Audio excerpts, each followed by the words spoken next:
রাস্তা দখল করে অবৈধভাবে বাড়ি নির্মাণ করায় বাড়ির একটা অংশ ভেঙে দিল প্রশাসন। ঘটনাটি আলিপুরদুয়ার শহরের ৩ নম্বর ওয়ার্ডে।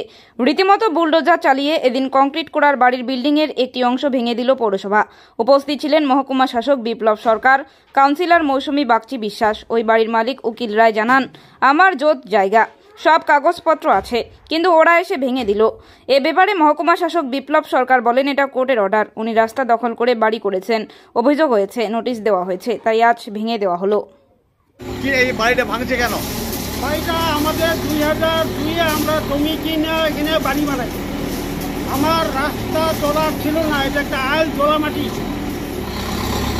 তারপরে আমার পাশে যে আমার রাস্তা দাবি করতেছে, ও দিচ্ছে 2018-এ জমিটা, ও একটা জমি মাফিয়া দালাল।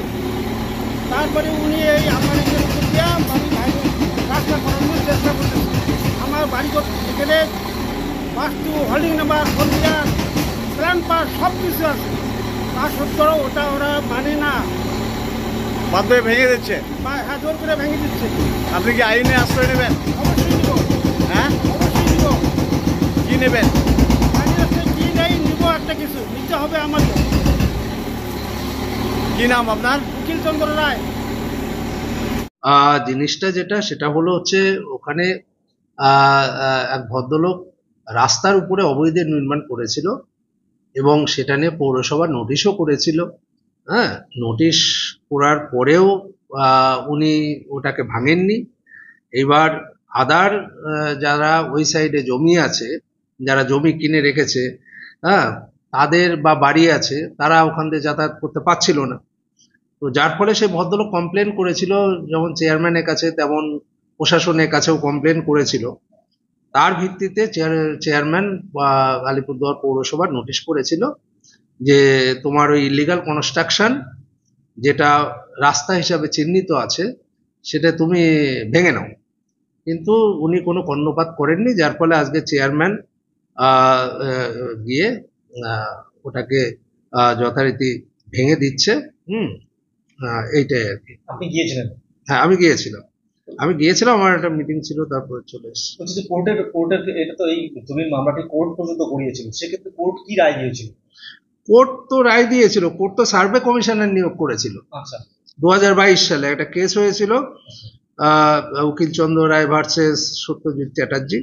হ্যাঁ, তো সেক্ষেত্রে একদম কোর্ট সার্ভে কমিশনার নিয়োগ করেছিল। সার্ভে কমিশনার নিয়োগ করে একদম রীতিমতো ম্যাপ করে সেখানে পরিষ্কার করে বলে দিয়েছে যে এই জায়গাটা যেটা কি পথ হিসাবে চিহ্নিত আছে, তো সেটা হচ্ছে জনগণের যাতায়াতের জন্য। সেটা তো কোনোভাবে এনক্রোচ করা যায় না। হ্যাঁ, এটা তো মানে ইসম্যান রাইটও বটে। তো সেক্ষেত্রে ইলিগাল কনস্ট্রাকশন করেছিল ভদ্রলোক, এবং সেক্ষেত্রে চেয়ারম্যান আগেও নিষেধ করেছিল। তো সেক্ষেত্রে শোনেওনি, কোনো কথায় কর্ণপাত করেনি, যার ফলে চেয়ারম্যান নোটিশ করেছিল এবং নোটিশের পরিপ্রেক্ষিতে আজকে সেটা ভেঙে দিয়েছে। বলছে কত দাগ নম্বরে ওনার বাড়ি ছিল এবং কত নম্বরে উনি ওই অবৈধ নির্মাণটা করেছেন? অ্যাকচুয়ালি এটা হচ্ছে দমনপুর, হ্যাঁ, দমনপুর মৌজা। এটা এলার প্লট নাম্বার 629 আর 635। তো সেক্ষেত্রে 629 যেটা, সেটার উপরে ভদ্রলোক বাড়ি করছে, সেটা নিয়ে কোনো প্রবলেম নেই। কিন্তু 635 দাগ, যেটা সার্ভে কমিশনার বা আমাদের ল্যান্ড দপ্তর যেটাকে ডিমার্কেট করেছে, যেটা কিনা পথ হিসাবে দেখানো আছে। হ্যাঁ, তো পথ তো পথই, পথকে এনক্রোচ করে কেউ বাড়ি করতে পারে, এটা কখনো হয় না, এটা দেখাই যায় না। তো সেক্ষেত্রে গায়ের জোরে উনি নিজে থেকেই ওটাকে করেছিলেন, জিনিসটা উনি ঠিক করেননি। আজকে চেয়ারম্যান সেটাকে ওটাকে ভেঙে দিয়েছে। আপনি যে গিয়েছিলেন তখন তো দেখা গেল যে বাড়ির লোকের পক্ষ থেকে আপনাকে বেশ না, আমাকে কিছুটা আমাকে বলতেই পারে, একজন তো তার কথা বলতেই পারে, এটাই তো স্বাভাবিক। হ্যাঁ, তো আগেও তার কথা শোনা হয়েছে।